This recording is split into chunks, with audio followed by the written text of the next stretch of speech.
సర్వాధికారియు నిరంతర స్తోత్రార్హుడైన యేసుక్రీస్తు ప్రభుల వారి పరిశుద్ధమైన నామములో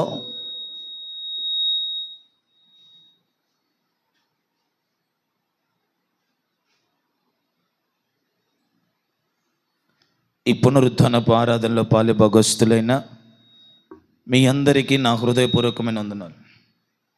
అందరికి వందనాలు. ప్రభు మిమ్మల్ని ఆశీర్వదించునుగాక. ప్రభు మిమ్మల్ని అందరినీ దీవించునుగాక. ప్రభు మీకు మేలు చేయునుగాక. మరలా సాయంకాలం కూడా మనకు ప్రత్యేకమైన ప్రార్థన కూడిక ఉన్నది. ఈ కూడిక అయిపోతుండగానే ఇక్కడ ఉన్నటువంటి ప్రతి సామాను అక్కడికి తీసుకెళ్ళి అక్కడ ఏర్పాటు చేసి మరలా అక్కడ కూటం జరుగుతుంది. 7 గంటల నుంచి సరిగ్గా 8:30, 8:45 కల్లా కూడిక అది కూడా ముగించబడుతుంది. త్వరగతిగా కొన్ని మాటలు మీకు అందిస్తాను. ఆ తర్వాత ప్రభు బల్లలో మనం పాలు పొంది దీవెనకరంగా ఆశీర్వాదకరంగా మన గృహాలకి మనం వెళ్దాం. ద్వితీయోపదేశ కాండము 2వ అధ్యాయము 18వ వచనము 22వ వచనం వరకు చదువుదాం. ద్వితీయోపదేశ కాండము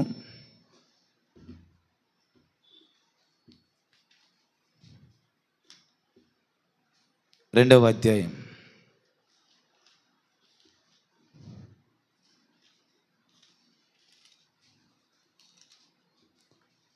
18 నుంచి 22 వరకు కలిసి చదువుదామా? 18 నుంచి 22 వరకు అందరం కలిసి చదువుదాం.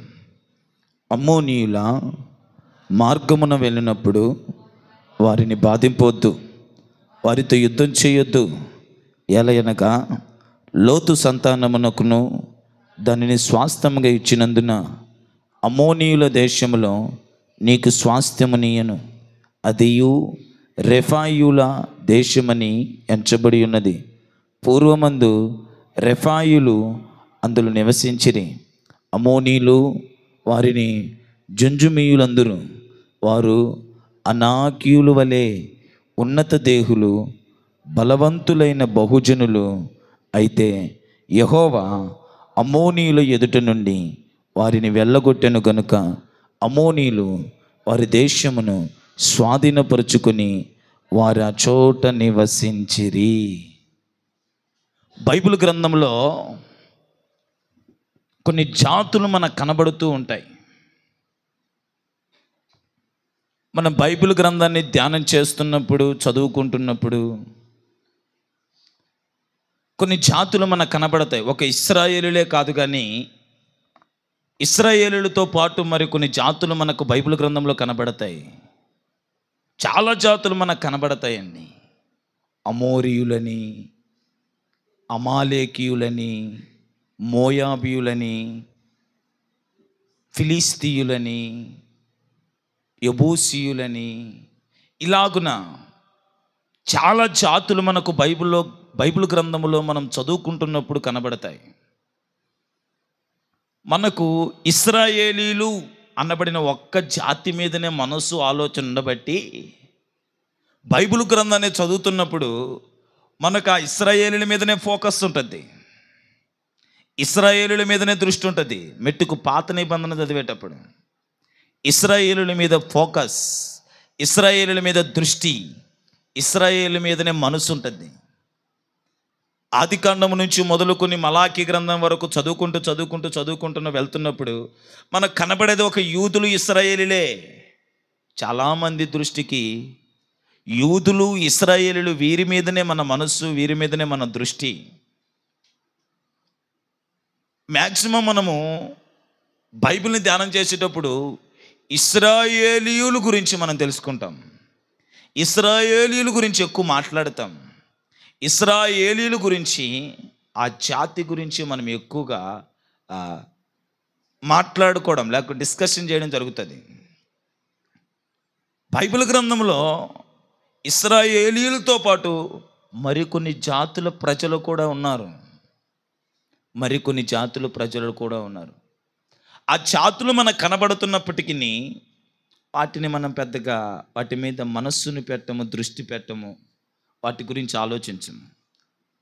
ఇశ్రాయేలు జాతి గురించి మాట్లాడండి అంటే నేను మీకు చెప్తే యాకోబు అంటారు, యాకోబు నుంచి ఇస్సాకు అంటారు, ఇస్సాకు నుంచి క్షమించండి అబ్రాహాము అంటారు, అబ్రాహాము నుంచి ఇస్సాకు అంటారు, ఇస్సాకు నుంచి యాకోబు అంటారు, యాకోబు నుంచి 12 మంది అంటారు, ఆ 12 మంది ఇశ్రాయేలీయులు అంటారు, వాళ్ళు ఒక చెర అంటారు, వీళ్ళు ఇంకో చెర అంటారు. ఇలాగున మెట్టుకు మరలా చెరలో నుంచి యూదులు బయటకు వచ్చారంటారు, ఇశ్రాయేలు యూదులు బయటకు వచ్చారంటారు. ఆ తర్వాత ఇంకా చెప్పుకుంటూ పోతారు. ఇశ్రాయేలీయుల గురించి కూడా అడగగలిగితే నేను ఇశ్రాయేలీయుల గురించి మొత్తం ప్రారంభం నుంచి వాళ్ళ పుట్టుక నుంచి వాళ్ళ ముగింపు వరకు మాట్లాడగలిగిన వాళ్ళు, చెప్పగలిగిన వాళ్ళు మీలో ఉన్నారు. అలాగనే ఈ ఇశ్రాయేలులతో పాటు మరికొన్ని జాతుల ప్రజలు మనకు కనబడతారు. ఫిలిస్తీయులు, మోయాబీలు, అమాలేకీయులు, అమ్మోనీయులు, హివ్వీలు, పెరిజ్జీలు, ఇబూసీలు. వీళ్ళ గురించి మనం ఎప్పుడు ఆలోచించాం.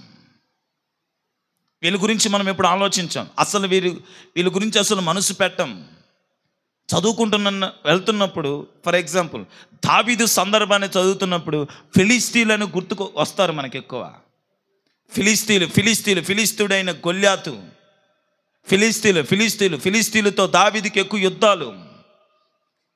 మనం ఇశ్రాయేలు గురించి కానీ తెలుసుకున్నాం, కానీ ఆ ఫిలిస్తీయులు ఎవరు, వాళ్ళు పుట్టుకేంటి, అసలు వీళ్ళకి వాళ్ళకు వైరాగ్యం ఎందుకు, దేవుడు వీళ్ళెందుకు గణపరిచి వాళ్ళెందుకు తృణీకరించాడు, వీటి గురించి మనం ఆలోచించాం. అలాగున్న అనేక జాతులు బైబిల్లో ఉన్నాయి. ఒక ఫిలిస్తీయులే కాదండి, ఒక మోయాబీయులు, ఎఫ్రాయిమీయులు, అమాలేకీయులు, పెరిజ్జీయులు, హివ్వీయులు, అమోరీయులు, ఇలాగున ఎందరో కొన్ని జాతులు బైబిల్ గ్రంథంలో ఉన్నాయి. ఆ జాతులలో కూడా మనము అనేక పాఠాలు నేర్చుకోగలిగేటట్టు పరిశుద్ధాత్మ దేవుడు ఆ జాతుల గురించి కూడా రాసిపెట్టాడు. మనం వాటిని చదవం, మన ఫోకస్, మన దృష్టి, మన మనస్సంతా ఇశ్రాయేలు దేశం మీద, ఇశ్రాయేలు ప్రజల మీద, వాటి మీదనే ఉంటుంది. కనుక ఈ ఇతర జాతులు బైబిల్ గ్రంథంలో ఉన్నప్పటికీ వాటి మీద మనం మనస్సును పెట్టం, వాటి గురించి మనం ఆలోచించం, వాటి గురించి మనం ధ్యానం చేయం. వాస్తవానికి దేవుడు వాటిని కూడా బైబిల్లో పొందుపరిచాడంటే వాటిలలో నుంచి మనం నేర్చుకోవలసినది ఏదో ఉన్నది, దాగి ఉన్నదని అర్థం. దేవుడు బైబిల్లో ఆ జాతుల గురించి రాసి పెట్టాడంటే వాటి నుంచి మనకి ఏ పాఠాలు నేర్చుకోవడానికి, మన జీవితానికి ఉపయోగకరంగా ఉన్నాయని అర్థం.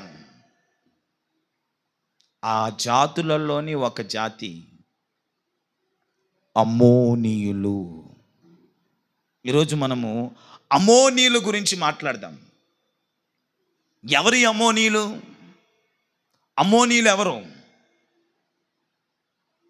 ఎవరికైనా అవగాహన ఉంటే చెప్పొచ్చు. కొంతమందికి బైబిల్ మీద అవగాహన ఉంటుంది కదా. అమ్మోనీయులు ఎవరు?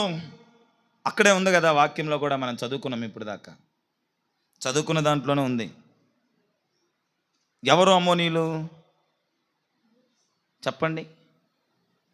ఏందో అన్నదే వినపడుతుంది కానీ అమ్మోనీయులు లోతు సంతానం. లోతు ఎవరు? అబ్రహాము సహోదరుడు. మనము ఇశ్రాయేలు గురించి తెలుసుకుంటాం, మరి అబ్రహాము సహోదరుడు లోతు యొక్క సంతానం అమ్మోనీయులు. అతని గురించి మనం మాట్లాడం. అమ్మోనీయులు లోతు సంతానం. ఎలా? లోతుకి 2 కుమార్తెలు ఉన్నారు. జాగ్రత్తనండి. వాస్తవానికి లోతు, అబ్రహాం ఇరువురు దూర ప్రాంతాలలో నివసిస్తుండేవాళ్ళు. లోతు అయితే సొదొమ గొమొర్రా ప్రాంతంలో నివసించేవాడు. లోతు నీతిమంతుడని బైబిల్ చెప్తుంది, యథార్థవంతుడని బైబిల్ చెప్తుంది, పరిశుద్ధతను కలిగిన వాడని బైబిల్ చెప్తుంది. లోతు సొదొమ గొమొర్రా పట్టణ ప్రజలు బహు క్రూరులు, బహు పాపిష్టి జనం, బహు అపరాధులు. ఎంతటి అపరాధులయ్యా సొదొమ గొమొర్రా పట్టణంలో నివసించే ప్రజలంటే, ఓ రోజు లోతు ఇంటికి 2 దేవదూతలు వస్తే ఆ ఇద్దరు దేవదూతలతో కూడా శయనిస్తామని తెస్టేసి కూర్చున్నటువంటి దుర్మార్గులు ఈ సొదొమ గొమొర్రా పట్టణ ప్రజలు. దేవదూతలు వచ్చారు లోతింటికి, తెల్ల వస్త్రాలు వేసుకొని. దేవదూతలు లోతింటికి రాగానే లోతు ఇల్లు తడుతున్నారంట. లోతు లోతు లోతు, నీ ఇంటికి ఎవరో ఇద్దరు వచ్చారు స్త్రీలు, వాళ్ళని పంపించు, వాళ్ళతో మేము కూడాలి, వాళ్ళతో మేము పాపం చేయాలి, వాళ్ళని పంపించి. అంటే లోతు అంటాడు, తన మనస్సును తన హృదయం నొచ్చుకున్నవాడే, నా ఇంటికి వచ్చినటువంటి ఆ దూతలనైతే ఆ ఇరువునైతే మీ వద్దకు పంపను, కానీ అవసరమైతే నా ఇద్దరు కుమార్తెలు మీ వద్దకు పంపుతానంటాడు. అలాగున ఆ దేవదూతలు వాళ్ళ కళ్ళకు మనోనేత్రాలకు గురిటితనాన్ని కలగజేయడాన్ని బట్టి వాళ్ళు కనుగొనలేరు. ఇంతటి ఘోరమైన, ఇంతటి పాపిష్టికరమైన ప్రాంతమే సొదొమ గొమొర్రా పట్టణం.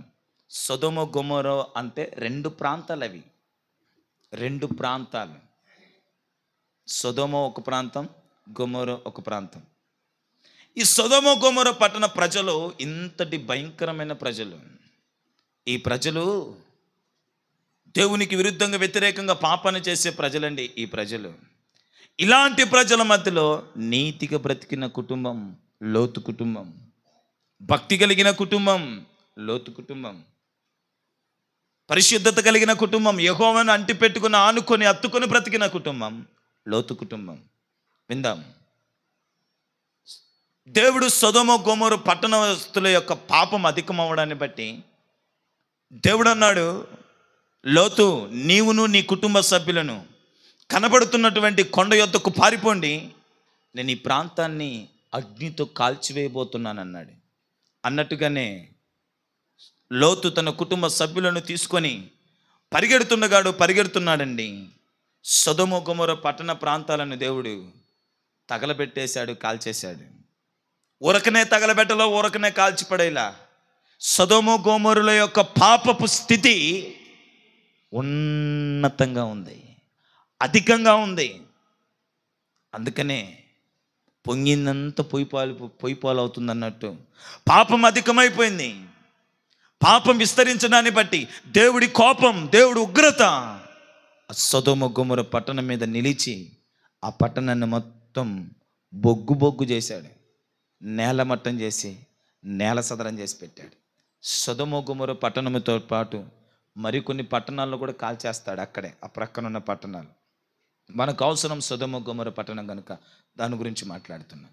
అయితే ప్రియులారా వినండి, ఈ సొదొమ గొమొర్రా పట్టణంలో నుంచి లోతు ఒక కుటుంబం దేవుడు చూపించిన కొండ కాకుండా తనకు నచ్చినటువంటి కొండకు పారిపోతూ ఉన్నారు. దేవుడు లోతు కుటుంబంతో చెప్పిన మాట, మీరు వెనక్కి తిరిగి చూడకుండా మీరు వెళ్ళాలనుకున్నటువంటి కొండకు త్వరగా వెళ్ళిపోండి అన్నాడు. కానీ లోతు యొక్క భార్య కాస్త శరీరాశి కలిగింది, నేత్రాశి కలిగిందేమో. లోతు యొక్క భార్య కాస్త నేత్రాశి కలిగిందేమో. ధనం మీదను, స్థలముల మీదను, భూముల మీదను మక్కువ, ప్రేమ, ఆశ కలిగిందేమో. ఈ భూమి మీద మక్కువ కలిగిందేమో, లేకుంటే ఆ గృహాల మీద మక్కువ కలిగిందేమో, ధనం మీద మక్కువ కలిగిందేమో. ఆ ప్రాంతంలో ఉన్న అక్క చెల్లెళ్ళు, లేకుంటే వాళ్ళే ఉంటారు కదా కొంతమంది, మాటలు గీటలు పంచుకోవడానికి ఇరుగు పొరుగు వాళ్ళు, ఆ ఇరుగు పొరుగు వాళ్ళ మీద మక్కువ పెరిగిందేమో. కొందరికి ఉంటుంది కదా, చిన్నప్పుడు దూర ప్రాంతానికి వెళ్ళండి రా, పోయి చదువుకోండి రండి, చదువుకోవడానికి ఇష్టపడం. ఎందుకు? మా ప్రాంతంలో స్నేహితులు ఏమైపోతారని, మా గ్రామంలో స్నేహితులను ఎక్కడ విడిచిపెట్టాల్సి వస్తుందోనని. నిజం. ఆ ప్రాంతంలో ప్రజలను, స్నేహితులను, బంధువులను ఎక్కడ వదిలిపెట్టాల్సి వస్తుందో, ఎక్కడ విడిచిపెట్టాల్సి వస్తుందో, ఎక్కడ విడనాడాల్సి వస్తుందో, వాళ్ళ ఆప్యాయతలని దూరం అయిపోతాయేమోనని వాడిని విడిచిపెట్టడానికి మనము ఇష్టపడం. దైవ చిత్తం మన పట్ల నెరవేర్చబడాలంటే దేవుడి మాటకు లోబడిపోవాలి. Praise the lord. ఒకవేళ నేననబడిన వాడిని అక్కడే కానీ ఉండుంటే ఈ రోజుటికి ఇక్కడ నిలబడిన ఈ దైవ సేవకుడుగా ఉండేవాడు కాదేమో, కానీ ఇంకొకటిలా చూడాల్సి వచ్చి ఉండేదేమో. ఓ దుర్మార్గుడుగానో, ఓ దుష్టుడుగానో చూసినా ఆశ్చర్యపోనవసరం లేదు. నేను అనబడిన వాడిని సేవకుడిగా దేవుని పరిచర్యలో వాడబడుతున్నామంటే ఆ రోజు నా తల్లిదండ్రులు తీసుకున్న నిర్ణయాలు. ఇక్కడుంటే పిల్లలు చెడిపోతారు, ఇక్కడుంటే పిల్లలు పాడైపోతారు, ఇక్కడుంటే పిల్లల భవిష్యత్తు నాశనం అయిపోద్ది, ఇక్కడ ప్రజలు మంచివాళ్ళు కాదు, ఇక్కడ ప్రజల ఆలోచనలు మంచివి కాదు, ఇక్కడ ప్రజలు మనస్సులు మంచివి కాదు, ఇక్కడ ప్రజల మనస్తత్వాలు మంచివి కాదు. ఎట్లాగైనా నా బిడ్డల భవిష్యత్తులు బాగుండాలి, నా బిడ్డల భవిష్యత్తులు ఉన్నతంగా ఉండాలని నా తల్లిదండ్రులు ఆ రోజు ఉద్దేశించి ఆ రోజు మమ్మల్ని బయటికి తీసుకొచ్చారు. ఆ రోజు అది మాకు కష్టంగానే ఉన్నది. నా స్నేహితులు దూరం అయిపోయారు. చిన్ననాటి నుంచి నేను పెరిగి పెద్దైనటువంటి నా బంధుమిత్రులకు దూరం అయిపోయారు. నా రక్త సంబంధికులు దూరం అయిపోయారు. కానీ మెట్టుకు నాకు అది మేలుకరమే, మెట్టుకు నాకు అది ఆశీర్వాదకరమే, మెట్టుకు నాకు అది దీవెనకరమే. దాని యొక్క దీవెన ఈరోజు నేను అనుభవిస్తున్నానండి. ఆయన యొక్క ఆశీర్వాదం అనుభవిస్తున్నా. అదే స్థితిలో నేను అనబడిన వాడిని నిలుచుంటే ఈరోజు నేను అనబడిన వాడిని ఇంకొక వ్యక్తిగా చూడాల్సి వస్తుండేది. ఒకవేళ ఇక్కడ కూర్చున్న యవనస్తులలో మాకంటే మేమే గొప్ప పాపులమని మీలో మీరు అనుకుంటే, లేకుంటే చెడిన వాళ్ళని మీరు అనుకుంటే, మీకంటే భయంకరమైన పాపిని, మీకంటే భయంకరమైన అపరాధిని, మీకంటే భయంకరమైన చెడిన వాడిని నా బ్రతుకును ప్రభు దీవించి ఆశీర్వదించి ఇదిగో ఇక్కడ నిలబడేటట్టు మార్చాడు. నా తల్లిదండ్రులు తీసుకున్న నిర్ణయాలు, ప్రభు సంకల్పం అలా ఉన్నది, ప్రభు చిత్తం అలా ఉన్నది, ప్రభు ఉద్దేశం అలా ఉన్నది. వాళ్ళని హృదయాలను ప్రభు ప్రేరేపించాడు, బయటికి తీసుకొచ్చాడు. అక్కడి నుంచి మరలా బయటికి తీసుకొచ్చాడు. ప్రభు ఈరోజు పరిచర్యలో సేవలో వాడుకుంటున్నాడు. మక్కువ ఒక మక్కువ ఉంటుంది మన ప్రాంతాల మీద, మన గ్రామాల మీద, మనం ఉన్న ప్రదేశాల మీద. ఆ మక్కువ మనకున్నప్పుడు మనకేమనిపిస్తుంది అంటే విడిచి రాలేం, వదిలి రాలేం. తెల్లపడు ప్రాంతంలో కొంతమంది పనులకి వెళ్ళండి అయ్యా అంటాం. వస్తారు వాళ్ళు క్రిస్మస్లకి, జనవరులకి, సంక్రాంతులకు వస్తారు. వచ్చి బాగా సరదాగా సంతోషంగా బాగుంటారు కదా. కొందరైతే పురుషులు యవనస్తులు పనులకి వెళ్ళండి అంటే ఇంకా బారే. అదేందో కానీ అన్న మా ఊరికి వస్తే ఈ వాతావరణం చూస్తే ఇడిచిపెట్టి పోబుద్ది కాదన్న అంటారు. వాళ్ళ ఇంట్లో వాళ్ళేమో స్త్రీలే కానీ, వాళ్ళ సతీమణులే కానీ, లేకుంటే వాళ్ళ తల్లిదండ్రులే కానీ వెళ్ళురా వెళ్ళు అంటారు. వీళ్ళు మాత్రం ఇదిగో రేపు, అదిగో రేపు, అదిగో వచ్చేవారం, ఇదిగో ఇచ్చేవారం అని వాయిదాలు వెంట వాయిదాలు వేసి ఇంకా లాస్ట్కి వెళ్ళేటప్పుడు బలవంతంగా పోతుంటారు. ఈడ ఖాళీగా ఉండడం ఎందుకు అటు ఇటు తిరగడం వ్యర్థం. సమయం వెళ్ళండి మా ప్రాంతాన్ని విడవలేం, మా ప్రాంతాన్ని విడిచిపెట్టలేం. వాళ్ళని చూసి నేను అనుకుంటా, వాళ్ళు అనుకుంటారన్న ఈ తెల్లపాడు ప్రాంతంలో అలవాటైపోతే ఎవరు దీన్ని విడిచిపెట్టి పోలేరు అంటుంటే అప్పుడు నాకు అనిపించేది, ఒకప్పుడు నా గ్రామాన్ని బట్టి నాకు కూడా ఇదే మనసు లేదా అనిపించింది.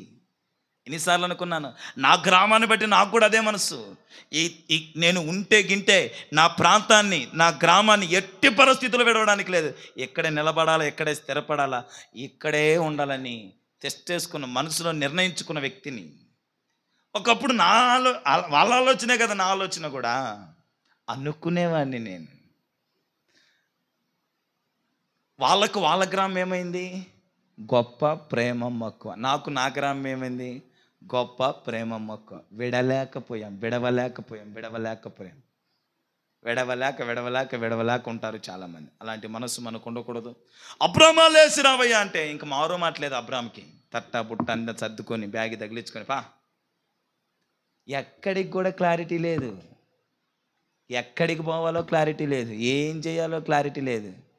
అబ్రామా నువ్వు వచ్చాయి అంతే, తట్టా పుట్ట బ్యాగ్ సర్దేసుకొని పోతా ఉన్నాడండి.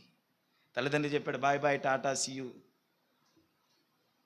ఇంకంతే, ఎల్లో ఇంకంతే.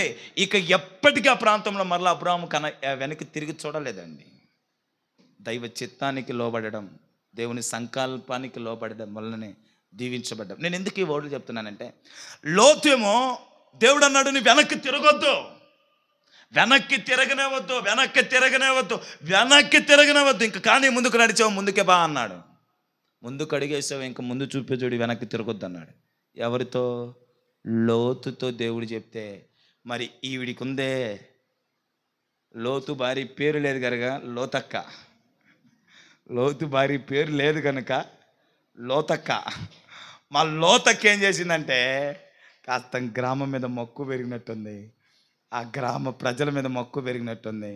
అయ్యో నా అందమైన ఇల్లే, అయ్యో నా బంగారు భూమే, అయ్యో నా ఇరుగక్కే పొరుగక్కే అని కాస్త వెనక్కి తిరిగి చూసింది అక్క.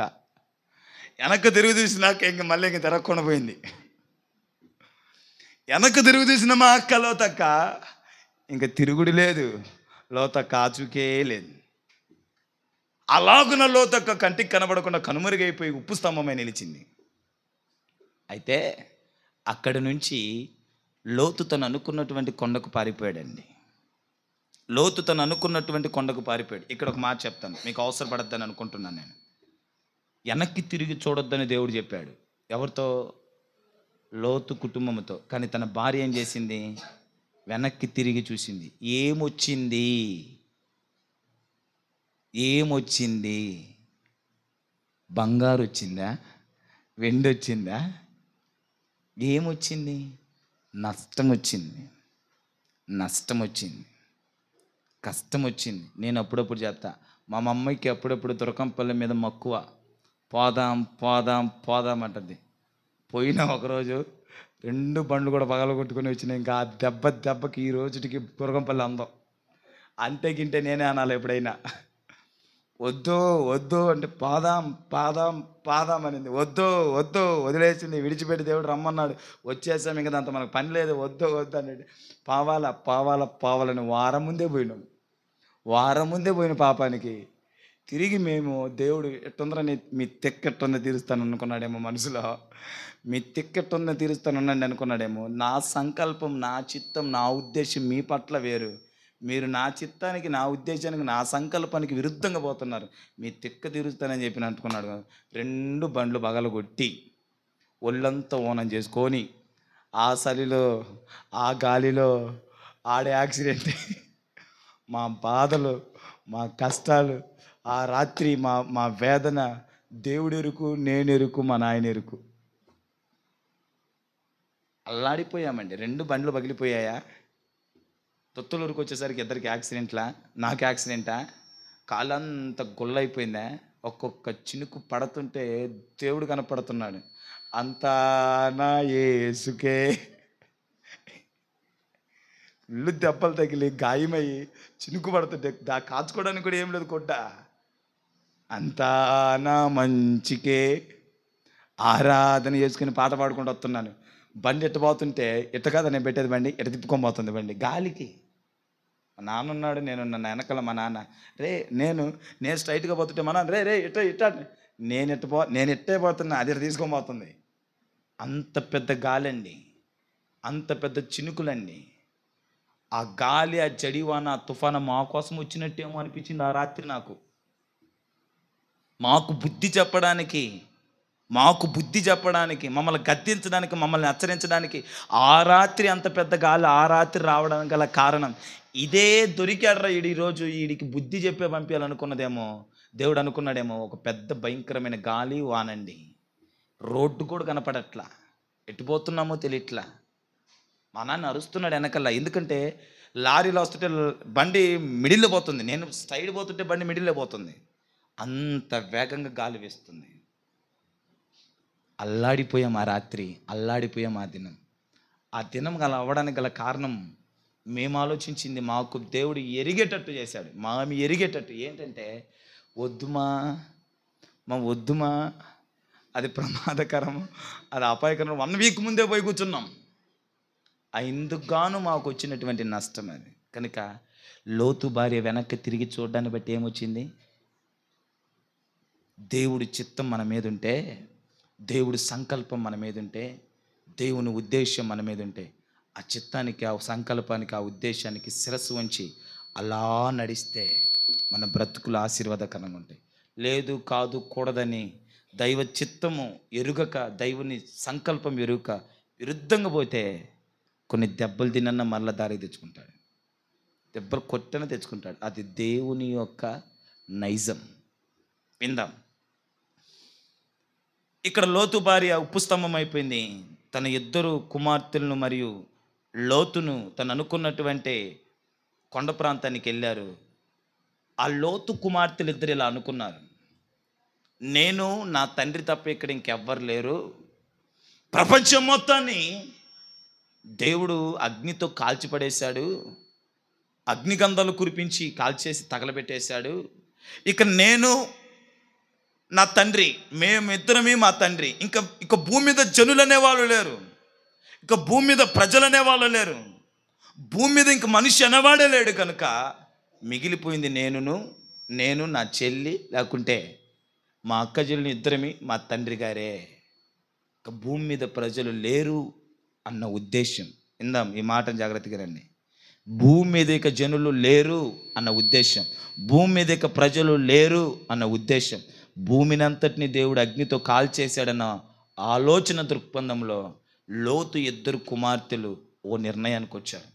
చూడబోతే భూమి మీద జనులు లేరు, మగవాడు అనేవాడు లేడు, అసలు జనాభా అనేది భూమి మీద లేదు, కనుక భూమిని మరలా మనుషులతో మనం నిండించాలంటే మనకున్న ఏకైక ఆప్షన్, మనకున్నటువంటి ఒకే ఒక ఆప్షన్ మన తండ్రి గారితో మన పిల్లలు కనుటయే.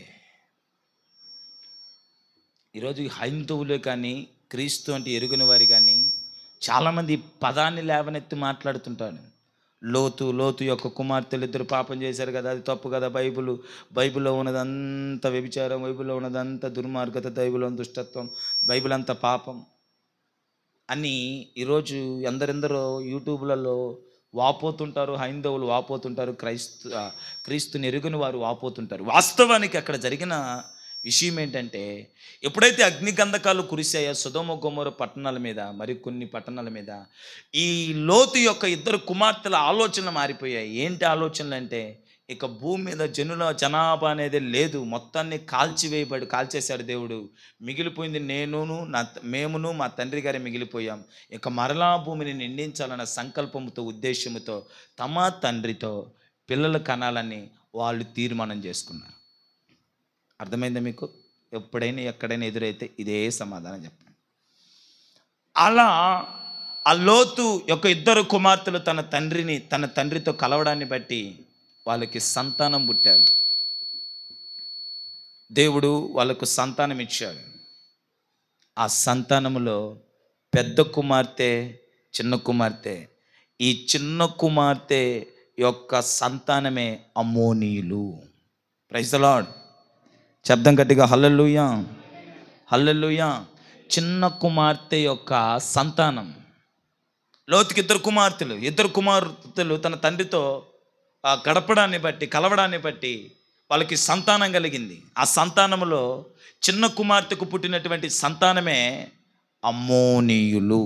మీకు ఆదికాండం 19వ అధ్యాయం 38వ వచనం చదవండి.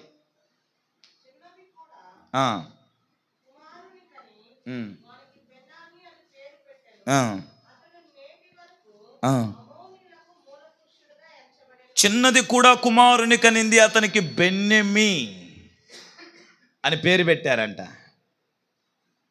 ఆ పేరు గల అర్థం, ఆ పేరుకు ఉన్నటువంటి ఆ మూలం, ఆ బెన్యమీ అనబడిన వాడు నేటికి అమ్మోనీయులకు మూల పురుషుడు.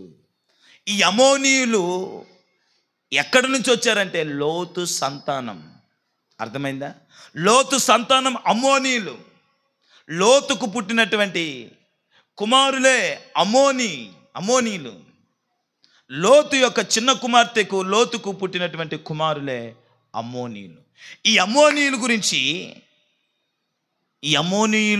గురించి దేవుడు మాట్లాడుతున్నాడు. ఏమని మాట్లాడుతున్నాడు? ఇప్పుడు చదవండి. ద్వితీయోపదేశకాండం 2:18-22.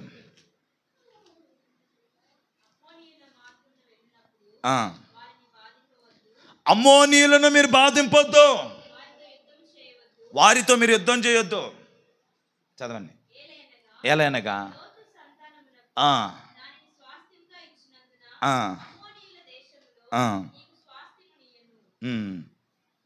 చదువు.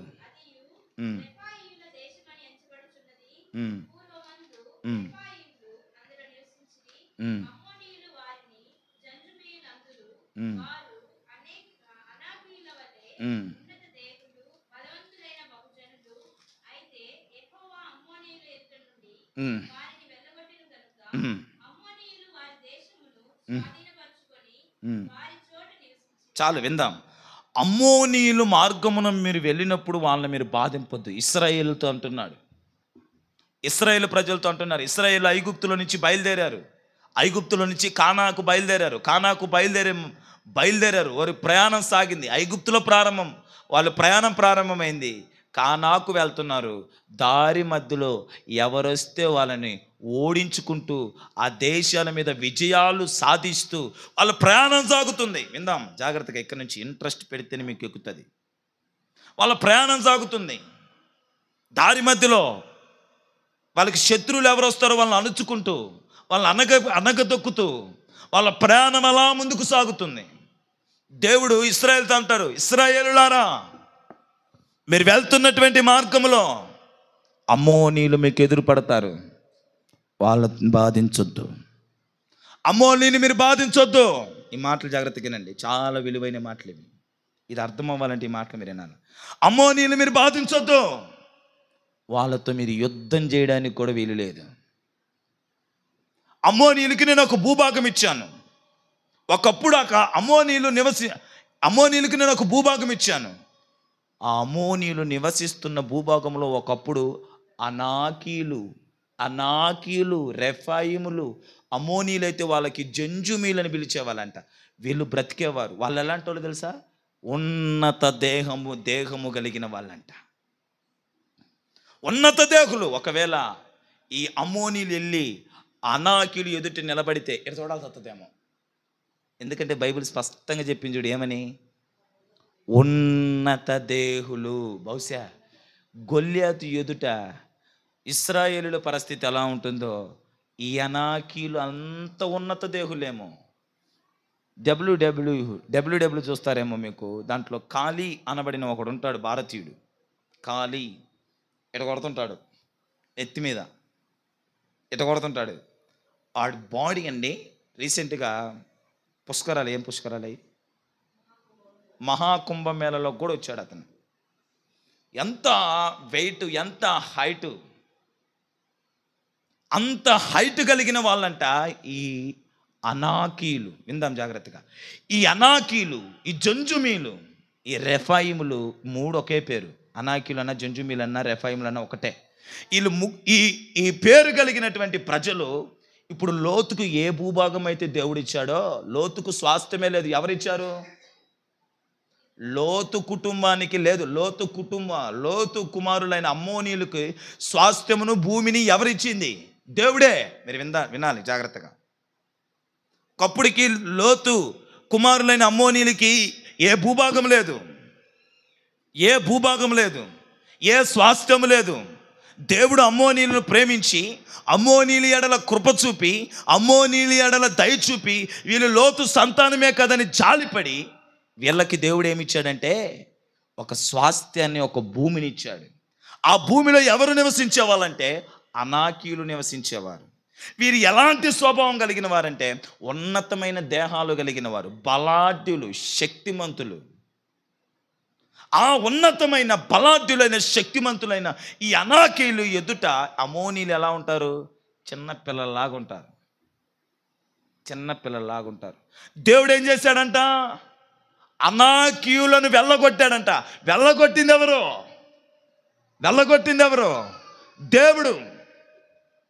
దేవుడు ఆ భూభాగంలో అనాకీయులను వెళ్ళగొట్టాడు. అనాకీయులను వెళ్ళగొట్టి ఇప్పుడు ఆ భూభాగాన్ని ఎవరికి ఇచ్చాడు? అమ్మోనీయులకి ఇచ్చాడు. అర్థమవుతుందండి? అర్థమవుతుందా? ఒకప్పుడు ఈ అమ్మోనీయులకి ఇప్పుడు భూభాగం ఇచ్చాడు కదా, ఆ భూభాగంలో అనాకీయులు ఉండేవాళ్ళు. వాళ్ళతో యుద్ధం చేయడానికి కూడా వీళ్ళు సరిపోరు, వాళ్ళతో పోరాడడానికి కూడా వీళ్ళు సరిపోరు, వాళ్ళలో ఒక్కను కూడా ఓడించడానికి కూడా వీళ్ళు సరిపోరు.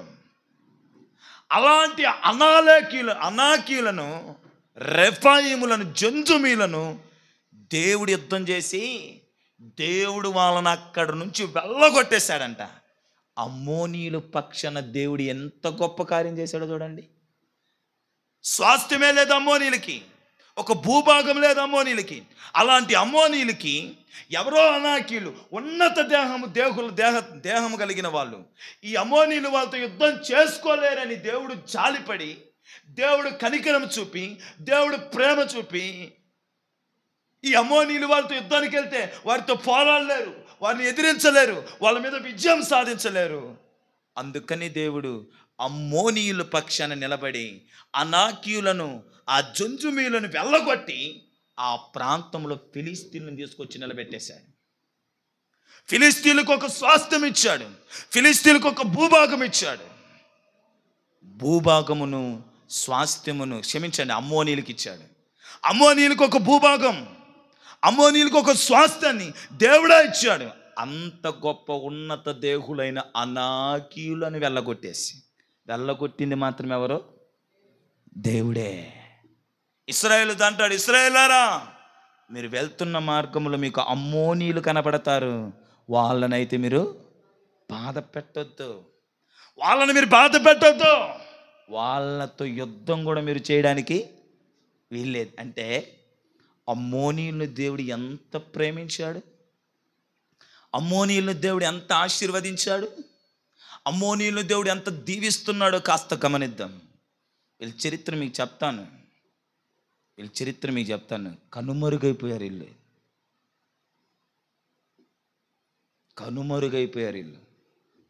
ఇంతగా దేవుడు అమ్మోనీయులను ప్రేమించి ఇశ్రాయేలు తంటాడు, వాళ్ళతో బాధ పెట్టద్దు, నువ్వు అమ్మోనీయుల జోలికి వెళ్తే నువ్వు నా జోలికి వస్తున్నట్టే అన్న శైలిలో దేవుడు అమ్మోనీయుల పక్షాన నిలబడ్డాడు. వాళ్ళతో యుద్ధం చేసిన ఒప్పుకోను, వాళ్ళకు స్వాస్థ్యం లేకుంటే వాళ్ళ భూభాగంలో ఇంతైనా నువ్వు తగలడానికి వీల్లేదు. ఏం చెప్తున్నాడు చూడండి, వాళ్ళని బాధ పెట్టొద్దు, వాళ్ళతో యుద్ధం చేయొద్దు, వాళ్ళ భూభాగంలో మీరు దేనిని తగలడానికి వీలు లేదు. నేనే వాళ్ళకి ఆ భూ స్వాస్థ్యాన్ని ఇచ్చాను, నేనే వాళ్ళకి ఆ భూమిని ఇచ్చాను. అనాకీలు అనబడిన ఉన్నత దేహులను నేనే తరిమి కొట్టి అమ్మోనీయులకు నేను ఆ భూభాగాన్ని ఇచ్చాను, ఆ స్వాస్థ్యాన్ని నేను ఇచ్చాను. దాంట్లో మీరు ఎంత మాత్రం తగలడానికి వీల్లేదని ఇశ్రాయేలు ప్రజలకు హెచ్చరికిస్తున్నాడు. దేవుడు అమ్మోనీయులు ఎంత ప్రేమించాడో కాస్త ఆలోచిద్దాం. దేవుడు అమ్మోనీయుల పట్ల ఎంత ప్రేమ చూపించాడో కాస్త ఆలోచిద్దాం. దేవుడు అమ్మోనీయులు ఎంత ఆశీర్వదించాడో ఆలోచించండి. స్వాస్థ్యం లేని వాళ్ళకి ఏమిచ్చాడు? స్వాస్థ్యం ఇచ్చాడు. భూమి లేని వాడికి ఏమిచ్చాడు? భూమి ఇచ్చాడు. ఒకవేళ ఇశ్రాయేల్లో యుద్ధానికి వెళ్ళి ఉంటే పరిస్థితులు ఏమై ఉండేవి? ఇశ్రాయేల్ని వాళ్ళ మీదకి యుద్ధానికి పోనీయకుండా ఏం చేశాడు? అడ్డుపడ్డాడు. వాళ్ళని బాధ పెట్టొద్దని ఇశ్రాయేలుకి ఆజ్ఞాపించాడు. వాళ్ళని బాధ పెట్టొద్దు, వాళ్ళతో యుద్ధం చేయొద్దు, వాళ్ళ భూమిలో మీరేం తగలొద్దు, వాళ్ళకి స్వాస్థ్యము, వాళ్ళకి భూభాగాన్ని అన్నీ ఇచ్చింది నేనే, వాళ్ళ జోలికి మీరు వెళ్ళొద్దన్నాడంటే అమ్మోనీయులను దేవుడు ఎంత ఆశీర్వదించాడో జ్ఞాపకం చేసుకుంది. ఇప్పుడు ఇంకొన్ని మాటలు చూపిస్తాను చూడండి. అమ్మోనీయులను దేవుడు ఎలా ఆశీర్వదించాడో స్పష్టంగా మీకు తెలియపరిచా. ఇప్పుడు ఇదే అమ్మోనీయుల గురించి దేవుడు మాట్లాడే మాటలు ఎలా ఉన్నాయో గమనించండి. ఇర్మియా గ్రంథం 9వ అధ్యాయం 26వ వచనం. ఇర్మియా గ్రంథం 9వ అధ్యాయం. ఐగుప్తీయులను, యోధా వారిని,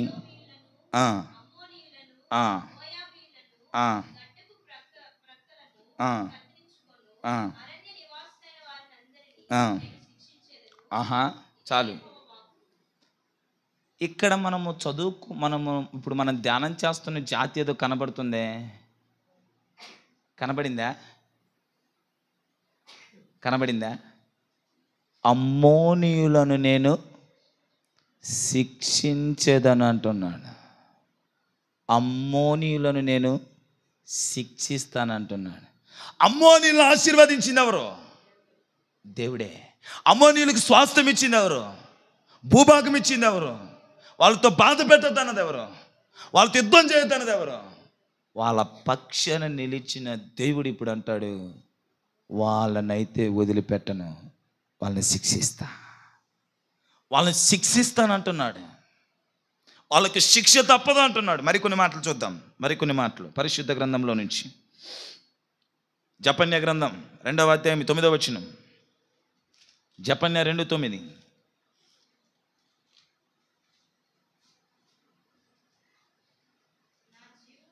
నా జీవము తోడు మోయాబు దేశము, సొదోము పట్టణము వలెను, అమ్మోను దేశము, ఆహా, అమ్మోనీయుల దేశాన్ని ఇప్పుడు ఏం చేస్తాడంట?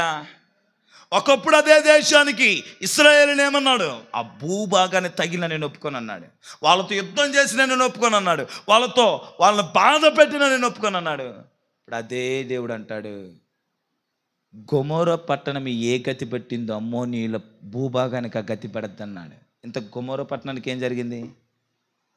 అగ్నితో కాల్చి పడేశాడు. నెక్స్ట్ అమ్మోనీయుల భూభాగాన్ని నేను తగలబెట్టబోతున్నాను అన్నాడు. అమ్మోనీయుల భూభాగాన్ని తగలబెట్టేస్తా, వాళ్ళనైతే వదిలిపెట్టను అంటున్నాడు. విందాం జాగ్రత్తగా. ఆశీర్వదించిన దేవుడు, స్వాస్థ్యం ఇచ్చిన దేవుడు, యుద్ధమే చేయొద్దన్న దేవుడు, బాధ పెట్టిన ఒప్పుకోనన్న దేవుడు, వారి పక్షాన్ని నిలబడిపోయిన దేవుడు, వాళ్ళనైతే శిక్షించకుండా వదిలిపెట్టనంటున్నాడు. రెండోది వాళ్ళని శిక్షించకుండా వదిలిపెట్టడం. రెండోది వాళ్ళని అగ్నితో తగలబెట్టి వాళ్ళ భూభాగాలను ఖాళీ చేస్తానంటున్నాడు, కాల్చి పడేస్తానంటున్నాడు. ఇంకొన్ని మాటలు చూద్దామా? ఆమోసు గ్రంథం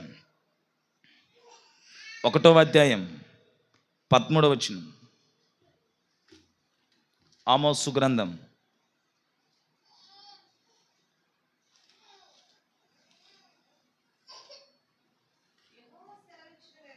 1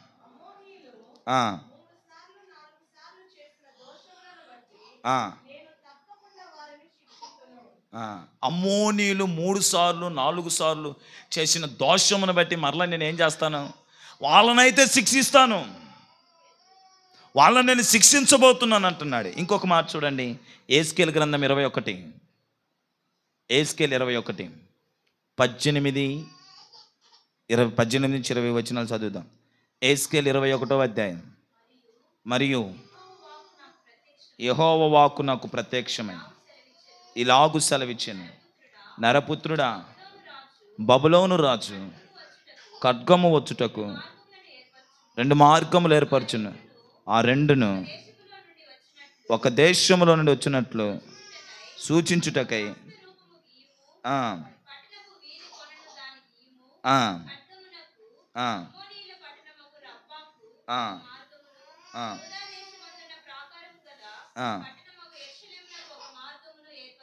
చాలండి, విందాం. ఇక్కడ అమ్మోనీయుల మీదకి బబులోను అనబడిన రాజు నేను తీసుకురాబోతున్నా. ఎందుకు తీసుకురాబోతున్నానంటే వాళ్ళని శిక్షించడానికి. విందాం, జాగ్రత్త కింద ముగిస్తున్నాను, ముగింపులోకి వచ్చాను. అమ్మోనీయులను నేను శిక్షించబోతున్నా, అమ్మోనీయుల భూభాగాన్ని నేను కాల్చబోతున్నా, తగలబెట్టబోతున్నా. అమ్మోనీయులను మాత్రము, అమ్మోనీయుల మీదకి నేను బబులోను రాజును పంపించబోతున్నా. ఆ బబులోను మహారాజు వచ్చి అమ్మోనీయులను చిత్తక దాన్ని తగలబెట్టిపోతాడు. ఈ అమ్మోనీయులను దేవుడు ఆశీర్వదించాడు. ఈ అమ్మోనీయులను ఇప్పుడు దేవుడు శిక్షిస్తానంటున్నాడు. ఏం జరిగింది? అర్థమైందా? నా భాష అర్థమైందా? ఏం జరిగింది? అమ్మోనీయులను నేను ఆశీర్వదించాను, వాళ్ళకి యుద్ధం చేయొద్దు, వాళ్ళని బాధ పెట్టద్దు, వాళ్ళకు నేను స్వాస్థ్యం ఇచ్చాను, భూభాగం ఇచ్చాను, వాళ్ళకు సమస్తం నేను ఇచ్చాను. ఆ భూభాగంలో ఇశ్రాయేలులారా మీరు ఏది ముట్టొద్దు. ఒక మాటలో చెప్పాలంటే వాళ్ళు నా ప్రజలు అన్నట్టు మాట్లాడి, ఇప్పుడు వచ్చేసరికి వాళ్ళని శిక్షిస్తాను, వాళ్ళ భూభాగాన్ని తగలబెడతాను, వాళ్ళ మీదకి బబులోను మహారాజును పంపుతున్నాను. ఏకి పడేస్తాడు, చిత్తకు కొడతాడు, ఎరగదంతాడు. నేను పంపిస్తున్న బబులోను మహారాజుని ఎరగదంతాడు పట్టుకొని అని ఇప్పుడు అమ్మోనీయుల గురించి మాట్లాడుతున్నాడు. ఆశీర్వదించిన దేవుడే శిక్షిస్తాను అనే, నేను శిక్షిస్తాను, తప్పకుండా శిక్షిస్తాను, వాళ్ళని తగలబెడతాను, ఎరగొడతానని దేవుడు మాట్లాడుతున్నాడు. ఏం జరిగి ఉండాలి? అక్కడ నుంచి ఈ మధ్యలో వాళ్ళు దీవెనలో నుంచి శాపములోనికి రావడానికి ఏమై ఉండాలి? ఇది మనం ఆలోచించాలి. Praise the lord, praise the lord. అర్థమైందండి? నేను ఏం చెప్పాలనుకుంటున్నానో మీకు అర్థమైందా? అర్థమైందా? ఏం చెప్పబోతున్నానో కూడా మీకు అర్థమైందా?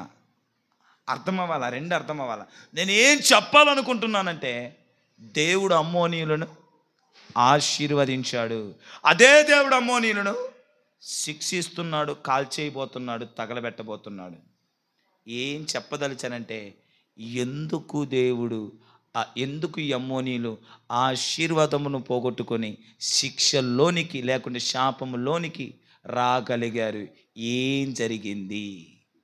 క్రైస్తవ ప్రపంచంలో నేడు ప్రారంభంలో దేవుడు మనల్ని పిలిచిన పిలుపుని బట్టి సేవలోకి వచ్చి, లేకుంటే పరిచర్యలోకి వచ్చి, లేకుంటే నమ్మకమైన విశ్వాసిగా, నమ్మకమైన పరిచారకుడిగా, నమ్మకమైన భక్తి జీవితాన్ని, నమ్మకమైన పరిశుద్ధ జీవితాన్ని జీవించడాన్ని బట్టి ప్రభు మనల్ని ఆశీర్వదించుండొచ్చు, ప్రభు మనల్ని దీవించుండొచ్చు, ప్రభు మనకు కొన్ని వరములు కూడా మనకి ఇచ్చి ఉండొచ్చు. రాను రాను రాను రాను రాను రాను రాను రాను భక్తి బలహీనమైపోయి అపవిత్రతను కొని తెచ్చిపెట్టుకొని ప్రార్థన జీవితాన్ని కోల్పోయి లేకుంటే దేవునికి విరుద్ధంగా, లేకుంటే దేవునికి వ్యతిరేకంగా ఆయాసకరంగా నడవడాన్ని బట్టి దైవ శిక్షకు కూడా పాత్రలు అవుతున్న వారు లేకపోలేదు. దేవుడు ప్రారంభంలో ఆశీర్వదించాడు కదా, ముగింపు వరకు నా పోకడ దేవుని రాకడొచ్చే వరకు ఆ ఆశీర్వాదం నా మీద నిలిచే ఉంటుందిలే అనుకుంటే అది నీ పొరపాటే. అమ్మోనీలు ఆశీర్వదించిన దేవుడు మరలా అంటున్నాడు, వాళ్ళనైతే వదిలిపెట్టనండి, వాళ్ళని శిక్షించకుండా వదిలిపెట్టను, వాళ్ళకి తగలబెట్టకుండా వదిలిపెట్టను. తస్మస్సు క్రైస్తవ జనమా, జాగ్రత్త పడదాం, ఒళ్ళు దగ్గర పెట్టుకొని బ్రతుకుదాం. తస్మాత్ జాగ్రత్తగా ఉండాల్సినవి పరిస్థితులు ఇవి. దేవుడు ప్రారంభంలో ఆశీర్వదించాడు కదా, ఆ ఆశీర్వాదం మన ప్రాణాలు, మన కుటుంబం అంతరించిపోయేంత వరకు ఉంటుంది అనుకుంటే కుదరదు. దేవుడు ప్రారంభంలో దీవించాడు కదా, ఆయన రాకడొచ్చే వరకు, నా పోకడ ఉండే వరకు, నా పోకడ పోయే వరకు ఆ దీవెన నా మీద నిలబడుతుంది, ఆ ఆశీర్వాదం నిలబడుతుంది అనుకుంటుంది. మన పొరపాటే.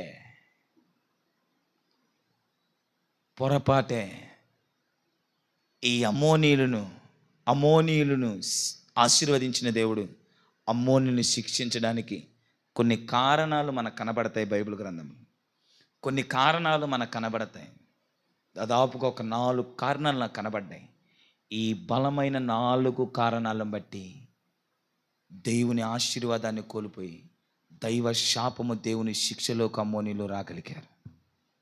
దేవుని ఆశీర్వాదాన్ని కోల్పోయి, దేవుని దీవెనను కోల్పోయి, దైవ మేలును పోగొట్టుకొని, దేవునితో సహవాసాన్ని పోగొట్టుకొని దేవుని శాపానికి, దైవ శిక్షకు గురైపోయి కాలపు గర్భంలో కనుమరుగైపోయిన జాతి ఈ అమ్మోనీయుల జాతి.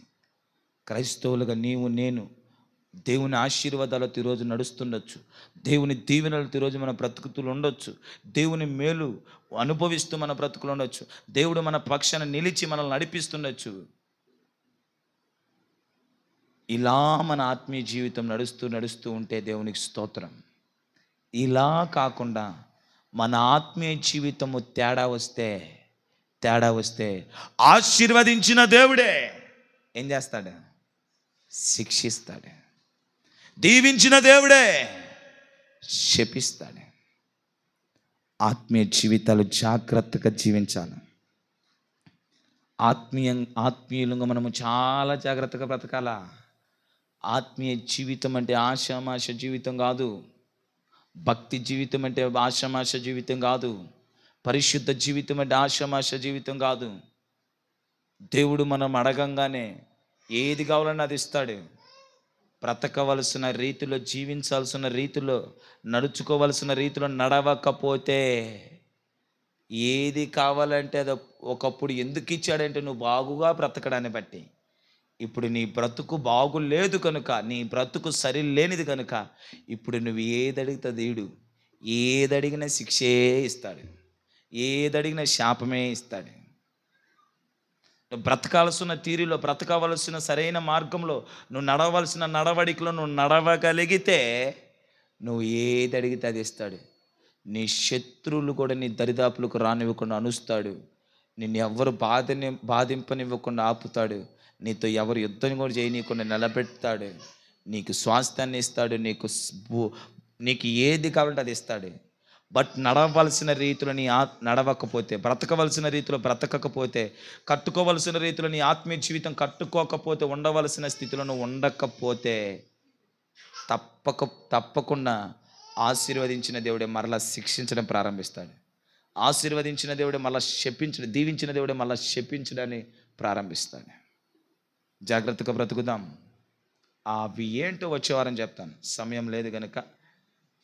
ఏమి చేయడాన్ని బట్టి, ఏ కారణాలను బట్టి వీళ్ళు అమ్మోనీయులు దేవుని దీవెన నుంచి దైవ శాపానికి గురయ్యారు, ఏ కారణాన్ని బట్టి దేవుని ఆశీర్వాదం నుంచి దేవుని శాపానికి గురయ్యారో కొన్ని కారణాలు బైబిల్లో కనబడ్డాయి. వాటిని వచ్చే వారము ఆ కారణాలను మేము ముందుంచుతాను. ఈ మాటలను మీ హృదయంలో పెట్టుకొని, ఈ మాటలు మీ మనసులో పెట్టుకొని ఆశీర్వదించాడని ఇష్టానుసారంగా దీవిస్తున్నాడని నచ్చినట్టుగా బ్రతికితే, బలపరుస్తున్నాడులే తోడుంటున్నాడులని నీ ఇష్టానుసారంగా నువ్వు ఉండగలిగితే, ఏదో ఒకరోజు ఆ దేవుడే నేను శిక్షించడానికి దండం పట్టుకొని వస్తాడు. నేను శిక్షించడానికి కర్రెత్తు కూడా వచ్చేస్తాడు. నేను శిక్షించడానికి వెనక్కోడు చూడుకున్న వచ్చి మీద పడిపోతాడు. కనుక మనము జాగ్రత్తగా మన ఆత్మీయ జీవితాన్ని కట్టుకోవాలా, జాగ్రత్తగా మన ఆత్మీయ జీవితంలో మనం నడుచుకోవాలా, జాగ్రత్తగా మన బ్రతుకును మనము నిర్మించుకోగలిగితేనే దేవుని శాపం, దేవుని ఆశీర్వాదం ప్రారంభం నుంచి ముగింపు వరకు మన మీద అలా నిలిచి ఉంటుంది. Praise the lord. వచ్చే వారంలో ఏంటి, ఏ కారణాలను బట్టి వారు ఆశీర్వాదంలో నుంచి దైవ శాపం, దైవ శిక్షకు లోనవ్వడానికి కారణం, ఏ విషయాన్ని బట్టి వాళ్ళు దైవ శిక్షకు, దైవ శాపానికి లోనయ్యారో వచ్చే వారంలో మనం ధ్యానం చేద్దాం. కళ్ళు మూసుకొని చిన్న ప్రార్థన చేసి ప్రభు బల్లోకి వెళ్ళిపోదాం.